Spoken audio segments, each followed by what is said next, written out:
낭낭님들 안녕하세요. 2024년 갑진년인가요? 예, 청룡 푸른 용의 해라고 하는데요. 새해 복 많이 받으시고요. 이렇게 인사드려야 될 것 같은데 예, 제가 스탠딩 서 있어서 그냥 이렇게 우리 소영튜브에서 하는 인사로 대신을 했습니다. 이 한복 한번 집이길래 한번 입어봤고요. 저희 막내 동생 결혼할 때 이렇게 얻어 입은 한복인데 한 20년 됐나 봐요. 근데 뭐 한복 입을 일이 없잖아요. 그러니까 이런 때 한번 이렇게 쓱 입고 하다 보니까 20년 돼도 예, 새 옷 같습니다. 그래서 우리나라 옷이 참 예쁜 것 같아요. 그쵸? 실용적인지는 잘 모르겠는데 예, 한복 입을 때마다 예, 기분이 좋습니다. 지난 시간에 제가 다 마무리를 해가지고서는 한 해를 좀 잘 끝내고 싶었는데 이 내용이 생각보다 이야기를 하다 보니까 막 드리고 싶은 이야기가 많은 거예요. 그래가지고 우리가 이렇게 정말 해를 넘겨서 2년 동안 이 본문을 보고 있잖아요. 지난 시간에 제가 이렇게 집중해서 보고 싶었던 본문은 여기였죠. 마가복음 10장 29절에서 30절, 31절까지였어요. 그래서 예수께서 이르시되 내가 진실로 너희에게 이르노니 나와 복음을 위하여 집이나 형제나 자매나 어머니나 아버지나 자식이나 전토를 벌인 자는 현세에 있어 집과 형제 자매 어머니 자식 전토를 100배나 받되 박해를 겸하여 받고, 이제 마가복음에는 박해를 겸하여 받고가 있는 거죠. 그 다음에 내세에 영생을 받지 못할 자가 없느니라.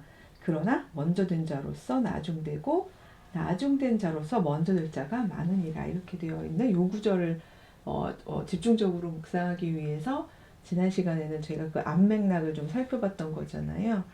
그러면서 제가 여기다 그렸던 기억이 있는데요. 이게 자칫 잘못 해석되면 성서 해석의 다양성은 전 열어놓지만 저는 그 부분은 말씀드린 것처럼 번영신학류로 이게 마치 하나님 나라를 위해서 지금 가지고 있는 나의 재산이나 재물을 버린 사람은 현세에서 그 대가를 100배나 받고라는 부분을 역시 재물, 물질로 생각하는 바로 그런 방식으로만 초점을 맞추는 번영신학류의 해석을 저는 다양한 여러 해석 중에 하나로 보기보다는, 왜냐하면 성서 맥을 전체를 쭉 꿰뚫으면서 경에 해당하는 내용을 저희가 벗어나면 안 되기 때문에 그 부분에 있어서는 전 그거는 옳지 못한 해석이라고 보는 사람입니다. 그래서 그게 아니야 라고 이야기하면서 저의 해석을 나누는 건데, 저의 해석 역시 저는 이건 다양성 속에서 여러분들이 받아들여 주셨으면 좋겠어요. 설마 이게 only one 맞는 해석이야 이렇게 이야기하겠어요? 소형 튜브에서는 예, 그런 거 하지 않죠.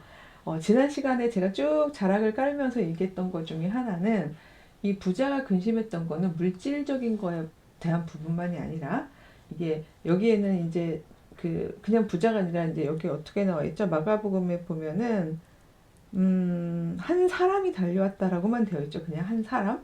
이 사람이 예, 뭐 어떤 사람인지는 사실 나와 있진 않아요. 그냥 다만 예, 그럼 마태하고 누가도 한번 볼까요? 예, 마태에 보면은요, 여기에도 어떤 사람이라고 나와요. 근데 제목은 부자 청년이라고 되어 있지만 어떤 사람? 예, 19장 16절인데요. 근데 다만 20절에 보면 그 청년이 이르되, 뭐 이런 청년이란 말이 있어서 젊은 가장이구나. 우리가 그렇게 이해를 했던 거잖아요. 그래서 뭐 여기 이제 아내가 없는 것으로 미루어라고 얘기했지만 사실 자녀 얘기 나오는데요. 그쵸? 누가복음에 보면은요, 어떤 관리가 물어 이르되 이렇게 되어 있어요. 여기 또 관리라고 되어 있는데 맥락은 다 같고요. 같은 일화를 가지고 이제 여기다 다 기록하고 있는 것 같아요. 그렇게 보자면 관리, 뭐 어떤 사람, 청년, 이거 다 합해서, 그쵸? 우리가 교집합을 만들어 가지고 그 사람을 유추해 보건데 충분히, 그쵸? 뭐 관리인이 나란 일도 하고 뭐 자기 식솔과 어떤 그 가산에 해당하는 것도 잘 관리하면서 집에서 책임감이 있는 가장이었겠구나. 그러면서 한편으로는 종교심도 강해서 이 사람이 어떤 세속적인 것에만 물들어 있지 않고 영생을 얻는 일도 관심이 있었던 사람이었겠구나. 그런 생각을 할 수가 있죠. 근데 이제 이 사람이 재물이 많아서 근심이 되어서 돌아간 그 맥락을 지난 시간에 쭉 살펴보았다면, 그러면서 예수님께서 지난 제가 리뷰해 보니까 낙타가 바늘길을 통과하는 게 차라리 쉽지 이야기를 다 아마 우리 낙나인들 알아들으셨겠지만 뒤집어서 했던데 어쨌든 부자가 천국에 들어가는 게 그렇게나 어렵다는 이야기를 하시고 끝에다가 하지만 사람으로서는 못해도 앞에 선함이라는 걸 기억하신다면 바로 그 선하신 하나님으로 인하여는 가능하다. 이 이야기가 맥락으로 이렇게 맞물려 있으면서 사실은 이 이야기가 전혀 동떨어진 게 아니라 예수님께서 왜 너 나를 선하다고 하냐? 그 친구의 질문은 어떻게 하면 영생을 얻겠습니까? 였는데 왜 너 나를 선하다고 하느냐? 라고 하시면서 예수님은 오히려 이 질문의 방점을 초점을 선함으로 끌고 가시죠. 사람 선할 수 없어. 하지만 선 그 자체이신 뭐 철학적으로 말하면 선의 이데아 이렇게 얘기할 수 있을까요? 그 선 자체이신 하나님으로는 가능한 일들이 앞으로 펼쳐질 거야. 벌어질 거야. 라는 이야기를 이제 말씀을 하신 거죠. 근데 저는 제가 읽기로는 이 29절부터 31절의 이 내용이요. 하나님 나라의 통치 질서가 이 땅에서 이루어지고 있는 모습이라고 그렇게 해석하고 싶어요. 한마디로 더 줄이면 교회, 그렇죠? 초대교회의 삶을 묘사하고 있는 거죠. 여기에서 나와 복음을 위하여라고 되어 있거든요. 그러니까 집, 형제, 자매, 어머니, 아버지, 자식, 전토를 버렸다라고 되어 있지만 물론 이 관리의 경우는 예수님이 살아 계실 때였기 때문에 소위 제자된 삶으로서 예수님을 좇으려면 그쵸? 뭐 베드로도 자기 말로도 얘기죠. 저 다 버렸잖아요. 뭐 이렇게 얘기한 것처럼 일단은 물리적으로요. 거기 가족들과 함께 있는 상태에서는 제자로서의 어떤 동선이 안 나오는 거죠. 그러니까 1차원적으로 설명해서 그렇게 다 버리고 가야 되는 거 맞아요. 하지만 그렇게 간 사람이 현세에서 그러니까 지금 사는 삶 속에서 베드로만 봐도 아시겠지만 베드로가 정말요. 집, 형제, 자매, 어머니, 자식 전토를 100배나 받았나요? 이렇게 질문을 제가 드려봤을 때 뭐 베드로만의 문제가 아니죠. 예수님의 제자들의 경우에 정말 금을 놔두고 막 배 놔두고 근데 예수님을 쫓았던 사람들이 이렇게 물질적인 축복을 100배를 받았나요? 현세에서? 그 말씀을 좀 묻는 겁니다. 새해인데요. 새해 저희들의 소망은 그렇죠. 뭐든지 다 풍성해지고 좀 거기에 물질적인 축복도 더 했으면 좋겠고 이런 이야기를 이제 우리가 말하자면 이런 마음을 갖고 있다 보면 그랬으면 좋겠어요. 현세에서 100배쯤 받았으면 좋겠어요. 이렇게 저희가 생각할 수 있겠는데 제가 힌트로 이 부분이 교회다라고 말씀을 드린 것처럼 만약 베드로와 다른 제자들이 이런 삶에 대한 어떤 말하자면 교회의 삶이라고 해야 될까요? 하나님 나라의 자녀들이 함께 모여서 살아가는 그 풍성한 삶. 왜냐하면 초대교회에는요, 나는 가난해도요, 바나바 같이 부자들이 전체 재산을 다 팔아가지고 교회에 공동체의 생활을 위해서 이제 헌금하잖아요. 그런 식으로 막 헌금하게 되면 나는 없지만 그리고 그 안에 형제 자매가 얼마나 많아요, 그렇죠? 그리고 하나님 나라를 같이 꿈꾸는 어머니 아버지들 그 세대의 분들 많죠. 자녀 세대 친구들 많잖아요. 그러니까 이거는 지난주에 말씀드렸듯이 이게 내가 혈연으로 내 아이들을 많이 낳고 그렇죠? 어머니 아버지가 어떻게 복수형이 될 수 있냐라고 제가 이야기했던 것처럼 어머니 100배 아버지 100배 어렵잖아요. 하지만 교회라는 어떤 하나님 나라를 꿈꾸면서 우리 현세의 삶 속에서 하나님 나라의 현실태를 계속 이루면서 살아가는 사람들 이 사람들 사이에서 가능한 숫자이고 가능한 관계망이죠. 바로 이렇게 왜냐하면 아버지가 하나님 한 분이신데 모두가 다 형제 자매되고 관계적인 어떤 가족 관계적인 관계망을 만들어갈 수 있는 그런 공동체잖아요. 근데 그렇게 읽는다면 31절도 이해가 되는 거죠. 이런 나라를 꿈꾸면서 이걸 실제로 이루면서 살 수 있어. 어디서? 현세에서. 그렇죠? 지금 뭐 죽어서 가서 네가 혼자 영생에 이르는 이런 문제가 아니야. 하나님 나라의 영원한 생명에 해당하는 삶이란 이 현세에서는 바로 그런 관계 질서에서 살아가고 그리고 죽어서는 영원히 그런 삶을 살아가는 그곳에서 거하는 거야 라는 말씀을 하셨다면 두 가지가 여전히 남는데요. 하나는 이제 박해를 겸하여 받고 이 부분이고요. 이건 제가 안 잊어버리고 여기다 달아 놓을게요. 그러나 먼저 된 자로 나중되고 나중된 자로서 먼저 될 자가 많으니라. 자, 이 부분, 요거 두 번째 걸 먼저 얘기하려고 그러는데요. 이 부분은 마태복음도 똑같이 얘기를 해요. 마태복음의 30절을 보면 그러니까 19장 30절인데요. 그러나 먼저 된 자로서 나중되고 나중된 자로서 먼저 될 자가 많으니라 이렇게 되어 있습니다. 29절도 마가복음의 내용보다는 조금 짧지만 같은 이야기가 들어있는데 내 이름을 위하여 집이나 형제나 자매나 부모나 자식이나 전토를 벌인 자마다 여러 배를 받고 또 영생을 상속하리라 이렇게 되어 있죠. 여러 배를 받고 영생을 상속한다. 이 얘기가 사실은 되게 압축적이기 때문에 마태복음만 읽어서는 뭐 죽어서 여러 배를 받나? 뭐 이런 생각을 할 수도 있고요. 그쵸? 예, 뭐 여러 가지 생각을 할 수 있는데 마가에 의해서 딱 확실해지는 거죠. 아, 현세에서 네, 이렇게요. 근데 먼저 된 자로서 나중되고 나중된 자로서 먼저 될 자가 많다. 다 그렇게 된다. 이게 아니라 그런 사람이 많다라고 얘기하신 거죠. 마지막으로 누가복음까지 한번 보고 이제 정리해 보겠습니다.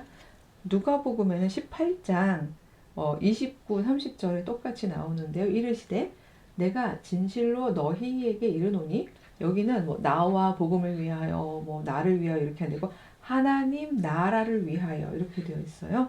집이나 아내나 형제나 부모나 자녀를 버린 자는 여기 안에 나오네요. 현세에 여러 배를 받고 내세에 영생을 받지 못할 자가 없느니라 하시니라. 여기는 마가랑 마태에 있는 나중된 자가 먼저 되고 먼저 된 자가 나중되는 자가 많다는 이야기는 없어요. 그 얘기는 없대. 대신에 여기 보면 앞에 없는 안에 나오고요. 그 다음에 하나님 나라를 위하여 라고 보다 구체적으로 예수께서 말씀하신 복음이 무엇인지에 대한 이야기가 나오는 거죠. 자, 그러면 여기 먼저 된 자로서 나중되고 나중된 자로서 먼저 된다는 이야기부터 좀 살펴보도록 하겠습니다. 어쩌면 제가 이제 막 하도 오래 해오다 보니까 특강 때 한 얘기인지 수업 시간에 한 얘기인지 낭낭이 듣게 한 얘기인지 이제 막 머릿속이 헷갈려서 잘 기억이 안 나긴 합니다만 굉장히 많이 강조하는 부분이기 때문에요. 먼저 된 사람이 하나님 나라에서는 먼저 된 사람이 나중되고 나중된 사람이 먼저 된 사람이 많다라는 이 부분에 있어서 그러니까 저의 해석은 이런 거였죠. 이거 있으니까 한번 써볼까요? 자, 이제 하나님 나라. 소리가 시끄러우시겠다. 자, 하나님 나라. 그 하나님 나라는 저 영원히 완전히 이루어지는 완성태도 있지만 그거와 현세 버전은 뭐죠? 비슷하게 간다는 게 교회. 자, 교회 초대교회에서 이루었던 그 교회적 삶이라고 볼 때, 자, 여기에 들어올 수 있는 초대교회로 볼게요. 이게 초대교회. 여기에 그 사도행전 같은 거 보면 이 초대교회에 들어오는 조건이라고 해야 될까요? 조건들 중에 보면은 몽땅 그럴 건 없지만 조건 자체가 전부 다 팔아야 돼 이런 건 없어요. 그렇지만 기꺼이 자기가 팔 만큼을 팔아서 헌금을 하는 건 있죠. 그렇죠?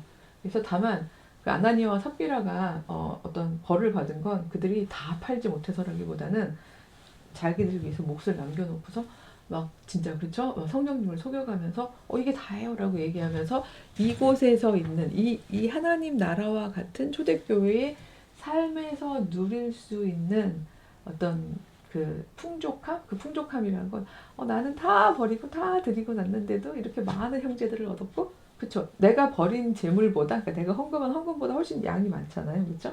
재물도 많고 이건 완전히 내 건 아니지만 와 이만큼이 너무 행복하고 좋아 라고 이야기할 수 있을 만큼의 마음 그게 더 중요한 건데 아나니아와 삽비라는 존경받고 싶었을 것 같아요. 와, 왜냐면 이 공동체 안에서는 가능하잖아요. 바나바만큼이나 저분들도 대단한 분들이야. 완전 다 여기다 헌금하셨대. 이런 세상적인 욕심. 제가 한 두세 강 전에 크냐 작으냐 이건 사실 하나님 나라에 그렇게 중요한 게 아닌데 여전히 이 안에서도 그런 일들이 벌어진다는 거죠. 여러분 사실 우리의 지금 현실 교회에서도 그렇죠.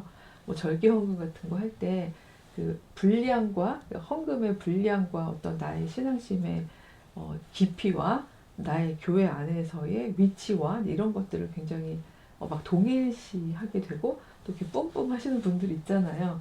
어떻게 보면 그런 것들은 하나님 나라의 통치 질서는 아니거든요. 그래서 나중됐다고 말씀드려 죄송하지만 그런 경우에 사실 이 나라의 질서를 완전히 받아들이는 데 있어서 나중되기가 쉬운 거죠. 먼저 이 안에 들어왔어도 하나님 나라의 복음을 받았어도 그래서 내가 처음에 그런 삶을 살아야지라고 생각했어도 이게 내가 기본적으로 내 투자란 말은 너무 좀 슬프지만 어쨌든 내가 하나님 나라에다 투자한 번영신학의 언어예요. 그 언어는 제가 그냥 쓰고 싶어서 쓴 게 아니라 그렇게 하면 안 된다는 말씀을 드리려고 쓰는 건데 내가 온전히 하나님께 다 드렸던 그 부분에 대한 내가 이만큼의 몫이 있는데 라고 생각하는 사람들의 경우에는요. 이 통치 질서를 받아들이는 게 굉장히 어려울 수 있고요.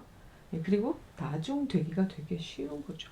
왜냐하면 이 나라는요. 진짜 그야말로 내가 얼마만큼을 바쳤든 n분의 1의 존중을 받고 그쵸? 나만큼의 정말 사랑을 받고 하나님께서 모두가 다 귀하게 여겨주시고 각자의 재능을 딱 그 사람만큼 그쵸? 소중하게 생각하고 존중하는 그런 나라인데 이 습관이라는 게 있잖아요. 나 옛날에 관리였는데 나 저기 옛날도 아니죠. 그러니까 현세니까 나 밖에 나가면 관리인데 나 뭐 집 얘네하고는 같이 어울릴 만한 수준의 사람이 아닌데 집안이 막 이런 식으로 생각하면서 자꾸 위계적으로 나를 생각하려는 그런 성향 이런 성향은 뭐 사회학에서도 뭐 아비투스 뭐 이런 것도 있어요. 그러니까 일종의 습관이죠.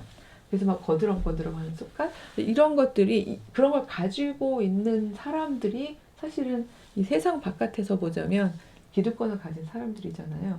이 사람들이 소위 먼저 됐더라도 그렇죠? 들어와서 먼저 됐더라도 계속해서 그걸 못 버린다면 이 나라의 아주 완전한 어떤 하나의 나라라는 개념이 있으니까요. 나라의 시민된 삶을 사는 데 있어서 완전히 거기에 흡수되는 삶은 어렵다는 거죠. 그래서 훨씬 더 늦어질 수 있다는 거죠.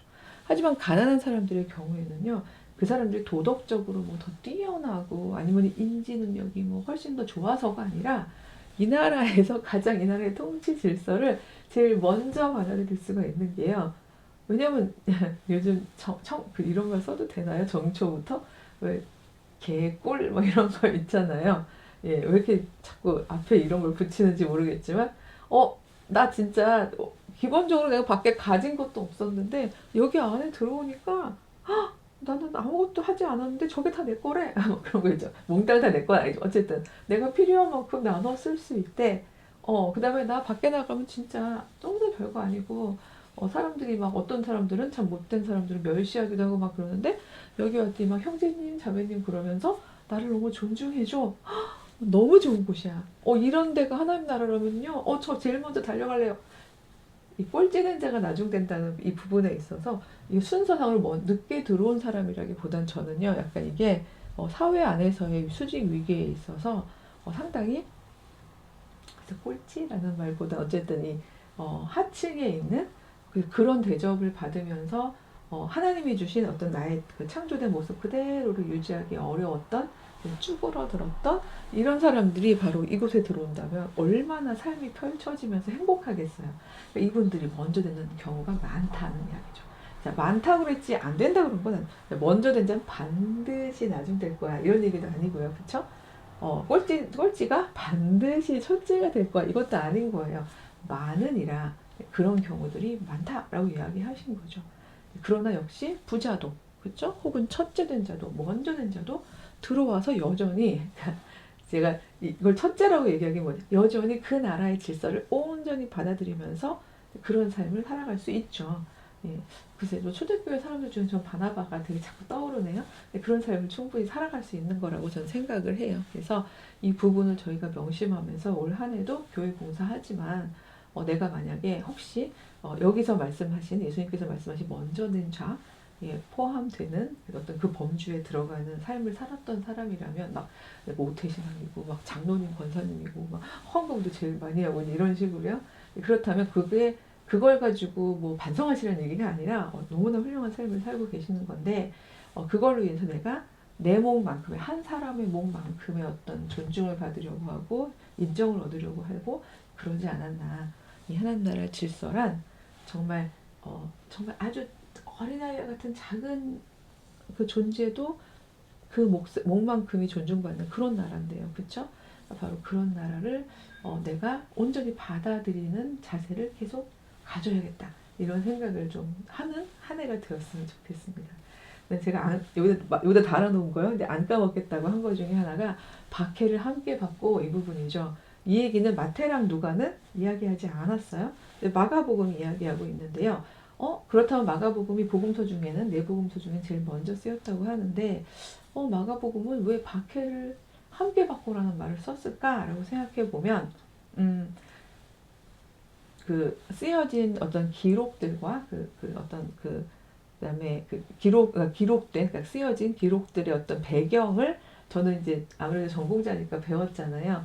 그런 내용들과 같이 맞물려서 한번 제가 예측을 해보건데 마가복음에는요 전체 읽다 보면은 이제 그 세 복음서 중에서 좀 제일 짧기도 하지만 종말론적인 어떤 그 긴박함 이런 게 저희가 이렇게 조금 쪼개가면서 가서 그렇죠. 쭉 읽다 보면요 다른 복음서보다 훨씬 급해요. 뭔가 이렇게 그 마지막을 향해서 달려가는 느낌이 좀 있어요. 만약 진짜 그런가? 이거 한번 느껴보고 싶으신 분들은 이번 그 연휴가 길진 않지만 1월 1일 오늘 요 시간 동안에 한번 짧으니까 한번 쫙 읽어보시면 느끼실 것 같아요.